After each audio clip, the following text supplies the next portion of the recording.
আজকের special recipe হচ্ছে বুড়ি বা বট ভাজা। আসসালামু আলাইকুম, সবাই কেমন আছেন? আশা করছি ভালো আছেন। আমি আল্লাহর রহমতে ভালো আছি। তো দেখতে পাচ্ছেন আজকে স্পেশাল বুড়ি বা বট ভাজা নিয়ে আসলাম অনেক দিন পরে।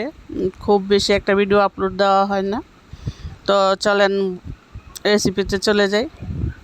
তো তার আগে আপনারা যেখান থেকে আমার ভিডিওটা দেখছেন প্লিজ সাবস্ক্রাইব করে দেবেন, আর আমার ভিডিওর প্রতিটা নোটিফিকেশন সবার আগে পেতে পাশে থাকা নোটিফিকেশনটি অন করে দেবেন, আর ভালো লাগলে লাইক কমেন্ট শেয়ার করে সাবস্ক্রাইব করে পাশে থেকে যাবেন। বড়িগুলো ডিপে ছিল পরিষ্কার করা, তো আবার বের করে ধুয়ে আবার পরে আমি এখন রান্না করতে নিয়ে এসেছি। তো এখন আমি 2-3টা তেজপাতা চিড়ে দিয়ে দিচ্ছি, সাথে আর দিয়ে দিচ্ছি 3-4টা দারচিনি, আর দিয়ে দিচ্ছি 5-6টার মতো এলাচ। এগুলো দিয়ে আমি সব মশলা অ্যাড করে দিব সাথে। তো এখন আমি দিয়ে দিচ্ছি 2 চামচ রসুন বাটা, আর দিয়ে দিব 2 চামচ আদা বাটা সাথে, আর দিয়ে দিব 2 চামচ জিরে বাটা। তো এগুলোকে আমি কষিয়ে রান্না করব না, একসাথে মেখে দিয়ে রান্না করব। এভাবে রান্না করলে বড়িটা খেতে খুবই ভালো লাগে। তো এখন আমি দিয়ে দিচ্ছি স্বাদ অনুযায়ী লবণ। তো এখন আমি বাকি যে মশলাগুলো আছে সেগুলো দিয়ে দিচ্ছি। 1 চামচ হলুদের গুঁড়ি দিয়ে দিলাম, আর দিয়ে দিব 1.5 চামচের মতো শুকনো মরিচের গুঁড়ি, আর দিয়ে দিব 1 চামচের মতো ধনিয়া গুঁড়ি।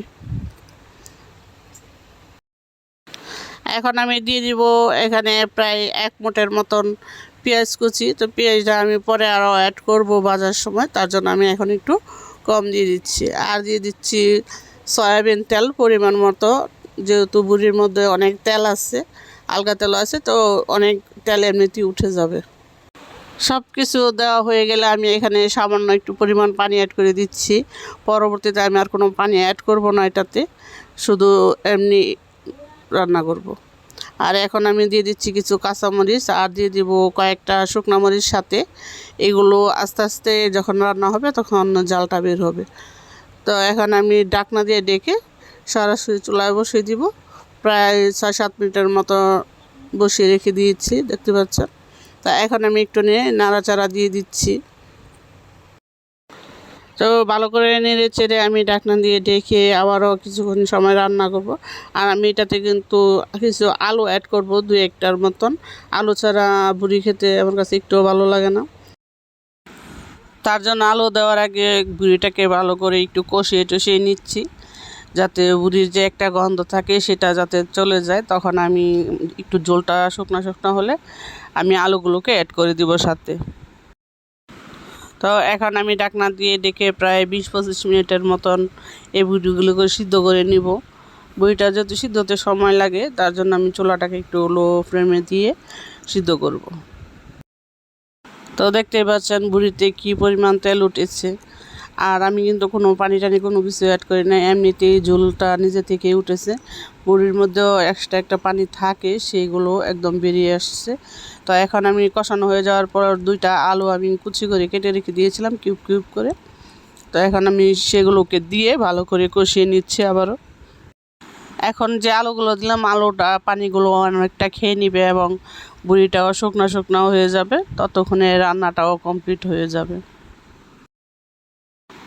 আলুটা সিদ্ধ হয়ে গেছে। তো এখন আমি আবারও একটু জিরা বাটা দিয়ে দিয়েছি সাথে। তো এটা দিয়ে আমি একটু নেড়েছে যে একটু ঝোলটুকু আছে সম্পূর্ণ ঝোলটুকু শুকিয়ে নিয়ে নিচ্ছি। তো এখন বুড়ি রান্না কমপ্লিট। তো আমি একটু অন্যরকমভাবে বুড়িটাকে প্রসেস করে খাবো, তো তার জন্য আমি আর একটু নাকি এটাকে প্রসেস করে নিচ্ছি। তো এখন আমি একটা ফ্রাই প্যান বসিয়ে দিয়েছি, এখানে আমি পরিমাণ মতো তেল নিয়ে নিয়েছি, তেলটা গরম হয়ে গেছে। এখন আমি কিছু পেঁয়াজ কুচি এটাকে ভেজে বেরেস্তার মতো করে নিচ্ছি। তো আমার এই রেসিপিগুলো যদি আপনাদের কাছে ভালো লেগে থাকে তাহলে কিন্তু সাবস্ক্রাইব করে দিবেন প্লিজ।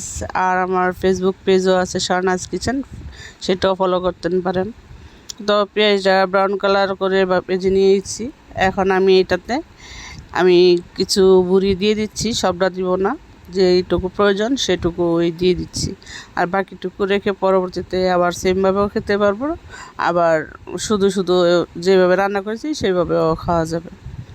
তো আমার কাছে এইভাবে পেঁয়াজটা ভেজে দেওয়ার পরে খেলে খুবই ভালো লাগে গরম ভাতের সাথে, বা শুধু শুধুও খাওয়া যায়। তো এটাকে এখন আমি একটু নিয়ে ভাজা ভাজা করে নিচ্ছি। যারা বুড়ি খুব পছন্দ করেন, যারা বুড়ি খেতে ভালোবাসেন, তারা কিন্তু এভাবে বুড়িটাকে প্রসেস করে রান্না করলে কিন্তু খেতে খুবই ভালো লাগে, খুবই খুবই ভালো লাগে, অসাধারণ লাগে। আমার কাছে তো ভালোই লাগে। তো আমার বুড়ি রান্না কিন্তু কমপ্লিট।